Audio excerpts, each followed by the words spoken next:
નવરાત્રી આવી અને 9મા વર્ષે નવરાત્રી આવી, એમાં એકમ ગઈ, બીજ ગઈ, આસો સુદ ત્રીજ ગઈ, ચોથ ગઈ, પાંચમ ગઈ, છઠ ગઈ, સાતમ ગઈ અને આઠમ આવી. અને આનો મંત્ર જાપ વધતો ગયો અને 9મા વર્ષની નવરાત્રીના દિવસે, આઠમના દિવસે આજે સાક્ષાત માં પરંબામાં ભગવતી એ સુશીલને દર્શન આપ્યા છે. અને માએ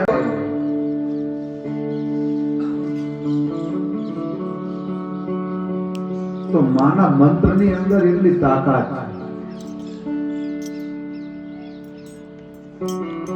અને નવરાત્રીની અંદર જે પૂજા કરવા માટે અશક્ત હોય એને શું કરવું જોઈએ? બને એટલો માતાજીનો પહેલો તો જપ કરવો જોઈએ. અને એમાં કદાચ તમે આખી નવરાત્રીમાં જો માતાજીનું યજન પૂજન ન કરી શકો તો આ દેવી ભાગવતમાં લખ્યું છે. અને વ્યાસજી જન્મેજય રાજાને કહે છે કે એ વ્યક્તિએ અષ્ટમીના દિવસે તો દુર્ગાષ્ટમી જેને કહીએ, આઠમના દિવસે તો અવશ્ય પૂજા માતાજીની કરવી. અને જો શક્ય હોય ને અને પરમાત્માએ આપણને જો આપ્યું હોય ને તો એક બ્રાહ્મણને બોલાવી અને આપણા ઘરે ચંડી પાઠ કરાવવાનો એની પાસે. અને તમારા ઘરે તમે ચંડી પાઠ કરાવશો ને તો તમારા ઘરની અંદર કોઈ પણ પ્રકારનો ભૂમિ દોષ હોય સમૃદ્ધિ મળે.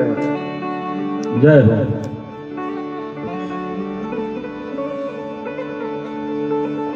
તો બને ત્યાં સુધી ઉપવાસ કરો. ઉપવાસ ન કરી શકો તો આઠમના દિવસે પૂજન કરવું.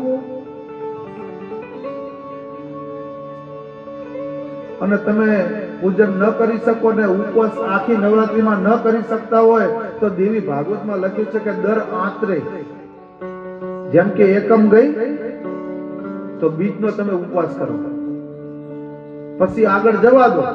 આખી નવરાત્રીમાં વધારેમાં વધારે ઓછામાં ઓછા ગણો તો 3 ઉપવાસ કરવા, એવું આ શાસ્ત્ર બતાવે છે. ફરજિયાત ગમે રીતે કરી અને માતાજીના 3 ઉપવાસ ફરજિયાત કરવા જોઈએ તો આપણી કુળદેવી રાજી થાય. પણ કદાચ કોઈને દવા ચાલતી હોય અને ન કરી શકતા હોય તો એના માટે પણ કહ્યું છે કે તમારે જે દિવસે નિવેદ થતા હોય